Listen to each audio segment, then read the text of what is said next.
ನಾನು 86 kg ಇದ್ದವಳು 71 kg ಬಂದಿದ್ದೀನಿ. ಇಷ್ಟು ಸ್ಮಾರ್ಟ್, ಇಷ್ಟು ವಯಸ್ಸಾದ್ಮೇಲೆ ಇಷ್ಟು ಸ್ಮಾರ್ಟ್ ಆಗಿ ಕಾಣ್ತೀರ ಅಂದ್ರೆ ಜಿನ್ನಿ. ಮತ್ತೆ ಅದನ್ನ ಕುಡಿಯೋದ್ರಿಂದ ಹಸಿವು ಆಗಂಗಿಲ್ಲ, ಮತ್ತೆ ಎಷ್ಟು ಕೆಲಸ ಮಾಡಿದ್ರೆ ಸುಸ್ತಾಗಲ್ಲ, ಅದು ಅಷ್ಟು ಭದ್ರವಾಗಿರ್ತದೆ ಹೊಟ್ಟೆಯೊಳಗೆ. ಆಮೇಲೆ ಊಟನೂ ಕಂಪಲ್ಸರಿ ಊಟ ಮಾಡ್ತೀನಿ, ಮಾಡಲ್ಲ ಅಂತಲ್ಲ, ಊಟ ಬಿಟ್ಟಿಲ್ಲ, ಊಟ ಮಾಡ್ತಾನೆ ಇಷ್ಟು ಸ್ಲಿಮ್ ಆಗಿದೆ. 86 kg ಇಂದ 71 kg ಆಗಿದ್ದಾರೆ ಜೀನಿ ಸ್ಲಿಮ್ನ ಕುಡಿದು. ಅಂದ್ರೆ ನಮ್ಮ ಜೀನಿ ಅಡಲ್ಟ್ ಜೊತೆಗೆ ಜೀನಿ ಅಡಲ್ಟ್ ಕುಡಿತಾ ಇದ್ರು, ಈಗ ಸ್ಲಿಮ್ ಕುಡಿಯೋದ್ರಿಂದ 86 kg ಇದ್ದವರು ಈಗ 71 kg ಆಗಿದ್ದಾರೆ. ಯಾರಪ್ಪ ಅಂತಂದ್ರೆ ನಮ್ಮ ಧಾರವಾಡದ ಪುಷ್ಪ ಹಿರೇಮಠ್ ಮೇಡಮ್ ಅವರು. ನೀವು ಆಲ್ರೆಡಿ ಪುಷ್ಪ ಹಿರೇಮಠ್ ನೋಡಿದ್ದೀರಾ ಅನ್ಸುತ್ತೆ. ಅವರು ತಂಡ್ರ ಪ್ರತಿಯೊಂದು ಪ್ರಶಸ್ತಿಗಳು ಸಮೇತ ಜೊತೆಗೆ ಅವ್ರ ಮನೆಗೆ ಬಂದಿದ್ದೀವಿ. ಬನ್ನಿ ಇವತ್ತು ನಮ್ಮ ಜೀನಿನ ಯೂಸ್ ಮಾಡಿ 86 kg ಇದ್ದವರು 71 kg ಬಂದಿದ್ದಾರೆ. ಅವ್ರನ್ನೇ ಮಾತಾಡ್ ಸರ್. ನಮಸ್ತೆ ಮೇಡಮ್. ಚೆನ್ನಾಗಿದ್ದೀರಾ ಮೇಡಮ್? ತುಂಬಾ ಹ್ಯಾಪಿ ಆಗಿದ್ದೀನಿ ಸರ್. 86 kg ಇದ್ದವರು 86ರಿಂದ 71 kg ಬಂದಿದ್ದಾರೆ. ತುಂಬ ಖುಷಿ ಆಗ್ತಿದೆ. ಮೈಸೂರಲ್ಲಿ ಬಂದು ಸರ್ ನನಗೆ ಜೀನಿ ಸಿಗ್ತಾ ಇಲ್ಲ ಸರ್ ಅಂತ ಫೋನ್ ಮಾಡಿದ್ರು. ಆಮೇಲೆ ಮೇಡಮ್ ನಿಮಗೆ ಅಂತಂದು ಕೊನೆಗಾಲ ಸಿಗಲೇ ಇಲ್ಲ, ಕೊನೆಗೆ ಬಂದು ಧಾರವಾಡದಲ್ಲೇ ಸಮೇತ ಇವತ್ತು ತಗೊಂಡಿದ್ದಾರೆ. ತುಂಬ ಖುಷಿ ಆಗ್ತಿದೆ. ಅವ್ರ ಬಾಯಲ್ಲೇ ಕೇಳೋಣ ಬನ್ನಿ. ಮೇಡಮ್ ಏನ್ ಅನ್ಸುತ್ತೆ ಮೇಡಮ್? ತುಂಬಾ ಚೆನ್ನಾಗಿದೆ ಪ್ರಾಡಕ್ಟ್, ನಂಗೆ ಅದು ಬೇಕಾಗಿತ್ತು. ಯಾಕಂದ್ರೆ ಮೊಣಕಾಲು ಹಿಡಿತಿದ್ವು ಮೊದ್ಲು, ಈಗ ಮೊಣಕಾಲು ಹಿಡಿತಾ ಇಲ್ಲ, ಸೊಂಟ ನೋವು ಇಲ್ಲ. ಅಂದರೆ ಮೇಜರ್ ಆಕ್ಸಿಡೆಂಟ್ ಆಗಿ ತುಂಬ ಫ್ರ್ಯಾಕ್ಚರ್ ಇದಾವೆ ನನಗೆ. ಸೊ ಈಗ ಫ್ರ್ಯಾಕ್ಚರ್ಸ್ ಕೂಡ ನೋವಿಲ್ಲ ನಂಗೆ ಅದು ತಗೊಳ್ಳೋದ್ರಿಂದ. ಆಮೇಲೆ ಬೆಳಗ್ಗೆ ನಾನು ಅದನ್ನು ಎದ್ದ ತಕ್ಷಣ ಒಂದು BP ಗುಳಿಗೆ ತಗೋತೀನಿ, ಸರ್ಪಗಂಧಿ ಅಂತೇಳಿ ಆಯುರ್ವೇದಿಕ್. ಅದು ತೊಗೊಂಡ್ಮೇಲೆ ಇದೊಂದು ಗ್ಲಾಸ್ ಕುಡಿತೀನಿ, 2 ಅಮೃತ ಎಲೆ ತಿಂತೀನಿ, ಬಿಟ್ಟರೆ ಇನ್ನೇನು ತೊಗೊಳ್ಳಲ್ಲ. ಇನ್ನೂವರೆಗೂ ಇನ್ನೂ ತೊಗೊಂಡಿಲ್ಲ ನನ್ನ ಹೊಟ್ಟಿಗೆ. ಹಸಿವು ಆಗಲ್ಲ, ಅದರಿಂದ ಆಕ್ಟಿವ್ ಇರ್ತೀನಿ, ಮತ್ತೆ ಎಷ್ಟು ಕೆಲಸ ಮಾಡಿದ್ರೆ ಸುಸ್ತಾಗಲ್ಲ. ಮಾರ್ಕೆಟಿಂಗ್ ಮಾಡ್ತೀನಿ, ಒಂದು 7-8 ಮಾರ್ಕೆಟಿಂಗ್ ಮಾಡ್ತೀನಿ, ಮಾರ್ಕೆಟಿಂಗ್ ಲೈನ್ ನಂದು LML.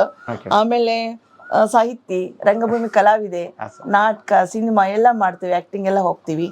ಸೊ ಅದ್ರ ಜೊತೆ ಕವಿತ್ರಿನೂ ಹೌದು. ಆಮೇಲೆ ಪ್ರೆಸ್ ರಿಪೋರ್ಟ್ರು, ರೈಟರ್ ನಾನು. ಹಿಂಗಾಗಿ ಎಲ್ಲ ಆ್ಯಕ್ಟಿವಾಗಿ ಕೆಲಸ ಮಾಡ್ತಾ ಇದ್ದೀನಿ. ತುಂಬ ಇದಿದೆ, ಮೈ ಹಗರ್ ಅನ್ನಿಸ್ತಾ ಇದೆ, ಕೆಲಸಕ್ಕೆ ಬೇಜಾರಾಗ್ತಾ ಇಲ್ಲ. ಅಮ್ಮನ ಮನೇಲಿ ಇರ್ತೀನಿ, ಇಲ್ಲಿರ್ತೀನಿ, ಅಮ್ಮನ ಮನೆಗೆ ಯಾರು ಇಲ್ಲ ಅಂತ ಅಲ್ಲಿ ಕೂಡ ಕೆಲಸ ಮಾಡ್ಕೊಂಡು ಬಂದು ಇಲ್ಲಂದೆಲ್ಲ ಮಾಡ್ಕೋತೀನಿ. ಮೇಡಮ್ ಜನಗಳಿಗೆ ಏನು ಹೇಳ್ತೀರಾ ಮೇಡಮ್? ಆ್ಯಕ್ಚುಲಿ ನನಗೀಗ 53 ಮುಗಿದು 54 ಸ್ಟಾರ್ಟ್ ಆಗ್ತಾವೆ ನವಂಬರ್ಗೆ. 53 ಏಜು. ನಾನು ಯಾರು ನಂಬಂಗಿಲ್ಲ 53 ಅಂದರೆ. 3 ಮೊಮ್ಮಕ್ಕಳಿದ್ದಾರೆ. ಒಬ್ಬ ಮಗಳು ಮದುವೆ ಮಾಡಿದ್ದೀನಿ, ಇನ್ನೊಬ್ಬಳು ಮಗಳು ಮದುವೆ ಫಿಕ್ಸ್ ಆಗಿದೆ, ಒಬ್ಬ ಮಗ ಈಗ SLC ಇದ್ದಾನೆ. ಸೊ ಇನ್ನೂ ಆ್ಯಕ್ಟಿವಾಗಿ ವರ್ಕ್ ಮಾಡ್ತಿರಲ್ಲ, ಇದೊಂದು ಹಿನ್ನೆಲೆ ಏನು ಗುಟ್ಟು ಅಂತ ಕೇಳ್ತಾರೆ. ನಾನು ಜಿನ್ನಿ ಕುಡಿತಾ ಇದ್ದೀನಿ ಅಂತ ಹೇಳೋದು ಅಷ್ಟು. ಇದು ಬಿಟ್ಟರೆ ಇನ್ನೇನು ಗುಟ್ಟಿಲ್ಲ. ಯಾಕಂದರೆ ನೀವು ಇಷ್ಟು ಸ್ಲಿಮ್ ಆಗೋಕೆ ಒಮ್ಮೆ ನೀನು ಇಷ್ಟು ಸ್ಮಾರ್ಟಾಗಿ, ಇಷ್ಟು ವಯಸ್ಸಾದ್ಮೇಲೆ ಇಷ್ಟು ಸ್ಮಾರ್ಟಾಗಿ ಕಾಣ್ತೀರಂದರೆ ಜಿನ್ನಿ, ರಿಯಲಿ ಜಿನ್ನಿ. ಅದಷ್ಟು ಚೆನ್ನಾಗಿದೆ. ಯಾಕಂದರೆ ಅದನ್ನು ನಾನು ಸ್ಟಡಿ ಮಾಡಿದ್ದೀನಿ. ನಾವೆಲ್ಲ ಈಗ ಮನೆಯೊಳಗೆ ಹಿಂದಿನ ಕಾಲದೊಳಗೆ ಎಲ್ಲ ಕಾಳುಗಳನ್ನು ಹುರಿದು ಪೌಡ್ರ್ ಮಾಡಿ ಗಂಜಿ ಮಾಡ್ಕೊಂಡು ಕುಡಿತಿದ್ವಿ, ಅದೇ ಜಿನ್ನಿ ಪ್ರಾಡಕ್ಟ್. ಸೊ ಇಲ್ಲಿ 21 ಥರದ ಕಾಳು ಕುಡಿಸಿದ್ದಾರೆ. ಕೆಲವೊಂದು ಆಯುರ್ವೇದಿಕ್ ಕಾಳುಗಳನ್ನ ಹಾಗೆ ತಿನ್ನೋಕ್ಕಾಗಲ್ಲ ಅಂತ ಅದನ್ನು ಕೂಡ ಹುರಿದು ಪೌಡ್ರ್ ಮಾಡಿ ಒಂದು ಪೌಡ್ರ್ ರೆಡಿ ಮಾಡಿದ್ದಾರೆ. ಆ ಪೌಡ್ರನ್ನ ಗಂಜಿ ಮಾಡ್ಕೊಂಡು ಕುಡಿಯೋದ್ರಿಂದ ಹೆಲ್ತಿಗೆ ಅಗದಿ ಉತ್ತಮವಾಗಿದೆ.